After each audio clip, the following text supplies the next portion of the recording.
Aos poucos eu venho fazendo vídeos sobre cada um dos contos desse famoso livro, Laços de Família, de uma das minhas escritoras preferidas. Eu já fiz o conto chamado Uma Galinha e também o conto chamado Amor. Eu optei, gente, por fazer separadamente, porque quando se trata de contos, é muito difícil falar do livro inteiro, no geral, porque cada conto é uma história completa. E se você me segue, os contos normalmente eu resumo, então ia ficar muito longo, tá? E no caso de uma escritora complexa, como Clarice Lispector, há sempre muito o que falar de cada conto. Então, a ideia é realmente eu ter um vídeo para cada conto e quando eu terminar, aí sim eu faço um apanhado geral. Claro que cada conto deste livro aborda uma das facetas das relações familiares e por isso a autora então os uniu sob o título Laços de Família. E quais são esses laços, né? E como esses laços se dão? É o que a Clarice queria abordar. Então ela foi escrevendo contos que tinha ali cada um uma coisa que nos lembra muito as nossas próprias famílias. O conto de hoje, Feliz Aniversário, é para mim talvez o mais marcante do livro. Ele descreve a festa de aniversário de uma matriarca, expondo ali no conto todas as tensões nas relações familiares que muitas vezes as famílias gostam de jogar para debaixo do tapete e fingir que não existem. Isso, gente, não é a minha família, não é a sua, é a família de todo mundo, né? A gente gosta de vender a ideia de uma família melhor, talvez até um pouco perfeita, que não existe. Bem, então eu vou resumir e analisar. A história se passa no apartamento de Zilda, uma das filhas da aniversariante, no Rio de Janeiro, onde a família se reúne para celebrar então os 89 anos dessa avó. Zilda é a única filha mulher entre 6 irmãos e coube a ela cuidar da mãe idosa. E isso, gente, já é um ponto bastante comum nas famílias brasileiras. Filhos homens e noras, né? Parecem sempre achar que eles não têm responsabilidade com os idosos. Acho sempre isso muito interessante. A nora, ela quer herdar daquela sogra, mas ela acha que ela não precisa cuidar porque não é mãe dela. É estranho, né? Mas tudo bem. Na festa estão presentes os filhos, as noras e os netos. Há, claro, os filhos que estão muito bem de vida e vêm de Ipanema, como aqueles que não estão tão bem financeiramente e vêm de Olaria, que é um bairro de classe média do Rio de Janeiro. Então, só de falar de onde eles vêm, a Clarice já vai nos situando. Logo quando o conto começa, o narrador ou narradora, isso não fica ali muito claro, nos conta que o filho que mora em Olaria, ele não irá à festa para não se encontrar com os irmãos. Então a gente já conclui aí que ele está brigado com os irmãos. Entretanto, a sua esposa e os filhos vão representando a família e para não cortar completamente os laços. Olha que interessante. Outra coisa que também é interessante é que em nenhum momento há qualquer alusão àquele filho que não foi. O que, mais uma vez, é bastante comum em reuniões familiares em que há um tio, um irmão, um filho, enfim, qualquer parente que está brigado, não vai na festa da família, mas a família finge que não percebe. Ninguém fala nada sobre isso, talvez para não constranger ali os presentes. Mas já cansei de ver isso da minha família e em família de outros também. Também, como em muitos aniversários familiares em casas comuns, né? A Clarice sempre está abordando famílias comuns, famílias de classe média, tá, gente? A mesa estava arrumada ali com guardanapos coloridos, copos de papelão e tinha aqueles balões de gás espalhados pelo teto com frases tipo Feliz Aniversário, Happy Birthday, aquelas coisas mistura, né, que brasileiro faz. A filha Zilda havia preparado tudo, sanduíches, as comidas todas, colocado as cadeiras nos cantos, que era uma coisa muito comum na época que foi publicado esse livro. E muito antes dos convidados chegarem, ela havia posto a sua mãe, a aniversariante, sentada à cabeceira. O que nos dá ali, gente, uma certa tristeza, né? Imaginando aquela mulher sozinha na sala com problemas de mobilidade, essa filha vai falar disso em algum momento, e que se assustava com o movimento dos balões. O vento batia e ela ficava meio assustada. A aniversariante, então, ocupa o lugar de honra à mesa, mas ela permanece quase o tempo todo em silêncio.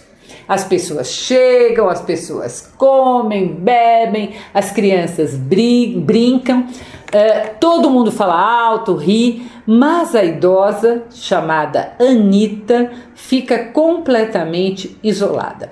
Até mesmo o seu nome, Anita, só nos é revelado por uma vizinha. E isso, gente, também é proposital em Clarice.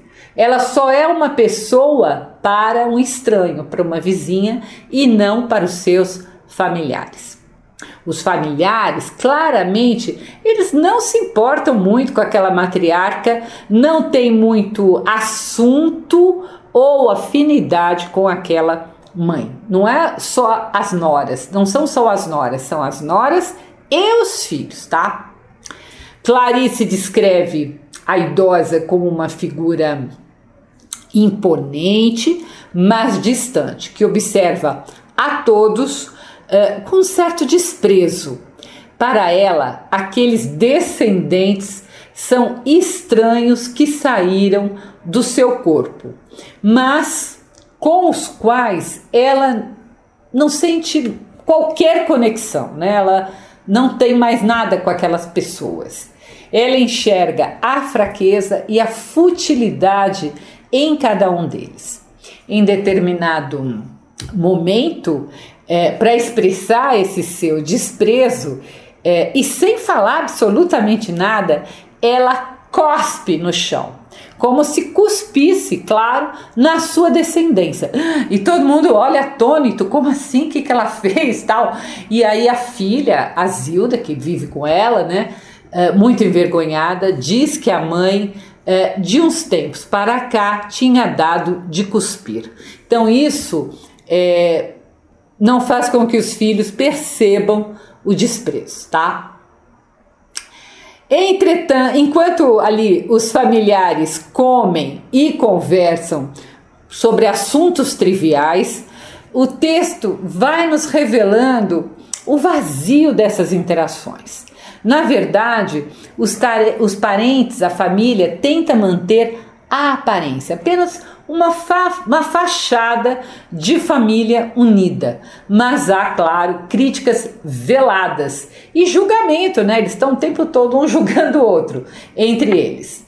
A Zilda, ela se ressente de que ninguém ajudou em nada com a festa, ninguém ajuda ela com a mãe no dia a dia, e ela fala até dos presentes, que são presentes que os irmãos e as noras ali trouxeram, completamente inúteis, que não servem para nada, né? Para a mãe ou para ser uma ajuda ali no dia a dia com a mãe.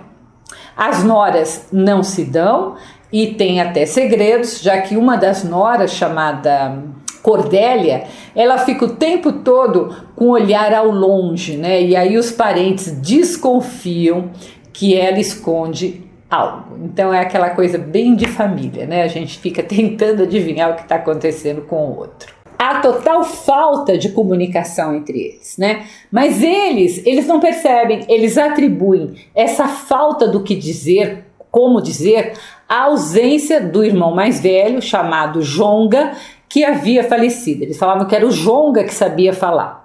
Claro que é só uma desculpa. Ninguém realmente ali ouve ou compreende ou se importa, né, com o que o outro sente.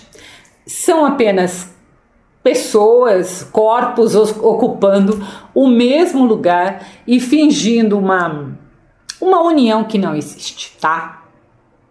O ponto alto desse conto ocorre quando a avó, provocada ali pela situação, decide cortar o bolo. Ela fala, eu vou cortar, com toda a força. Então ela corta como se ela estivesse com raiva. E depois ainda, para completar, ela pede vinho. Ela quer beber vinho. As pessoas ficam, ela vai beber álcool, né?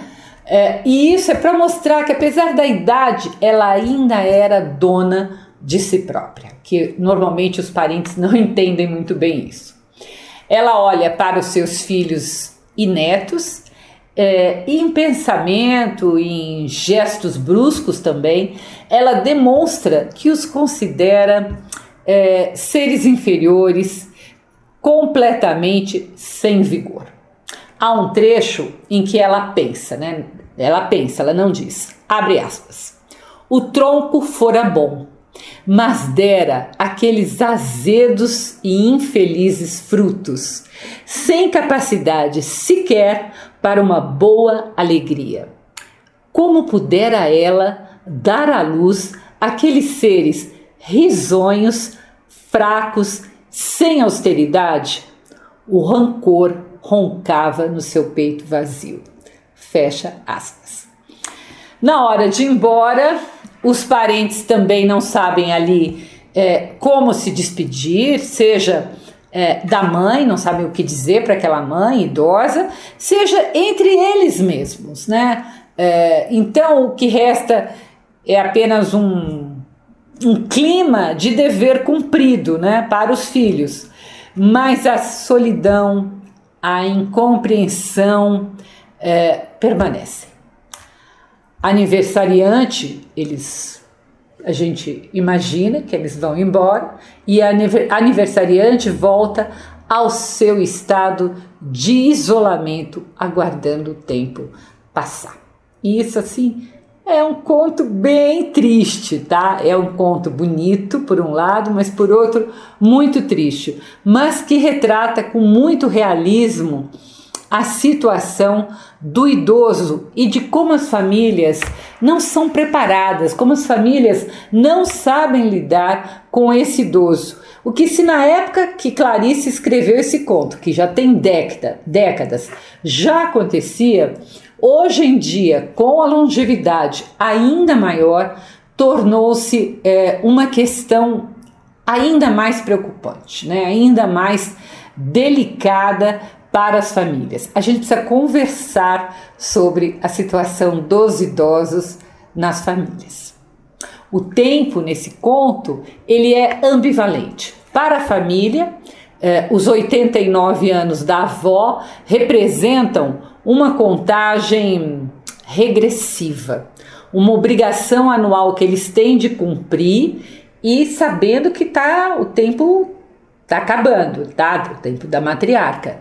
Tanto que a única coisa que eles lhe dizem ao final é que eles vão se reencontrar no seu aniversário de 90 anos, né? Como se entre um ano, o dia de um ano e o dia do outro ano, não houvesse mais nada na vida dessa idosa. Então, a não ser esses aniversários. Então, é bem para cumprir tabela, né? Uma coisa muito ruim. Entretanto, para aniversariante, eu falei que o tempo é ambivalente, para aniversariante, o tempo confere para ela uma espécie de verdade, de sabedoria que os outros ainda não possuem. Ela não precisa mais de máscaras como eles, né, que estavam ali todos cumprindo um papel, fingindo um personagem. Ela não, ela é a imagem da sobrevivência pura e dura também. Clarice, nesse conto, utiliza uma técnica recorrente na sua literatura, na sua obra, que é a transformação em objetos ou animais, pessoas, né? Chama-se coisificação, né, em literatura. Então, no conto, os convidados são descritos quase como peças de uma engrenagem ali, ou então como animais domésticos preocupados apenas em comer e dar risada, beber e tal. Em contraste, a avó, ela é comparada a um tronco ou a uma força da natureza, algo sólido e difícil de derrubar, enquanto os filhos são murchos e vazios. Então, a Clarice tem essa característica na sua obra, tá? Embora o conto tenha um narrador em terceira pessoa, ele ou ela, a gente não sabe, mergulha profundamente na perspectiva da avó. Ele traz para nós, leitores, o olhar da avó. É através do olhar dela que a gente percebe a hipocrisia da festa. Esse recurso permite que o leitor sinta o desprezo da matriarca pelos seus descendentes. Enfim, como quase tudo que a Clarice Lispector escreve, Feliz Aniversário, gente, é um grande mergulho no nosso interior e nas relações que construímos dentro e fora da família, né? Normalmente as famílias não gostam de pensar sobre isso. Tem de pensar, tem que pôr ali as cartas na mesa, melhora muito o relacionamento. É um texto curto que você pode ler muito facilmente, né? E como sempre, é um prazer ler Clarice. Se quiser conhecer minhas crônicas, eu as publico todas as terças-feiras no meu site www.miriambevilacqua.com.br. Ler crônicas é uma coisa muito interessante se você criar o hábito. Na nossa literatura, quase todos os nossos grandes escritores escreveram crônicas porque eles cruzam com o dia a dia que você que está vivendo esse dia a dia conhece. E se puder, deixe seu like, se inscreva no canal e até o próximo post.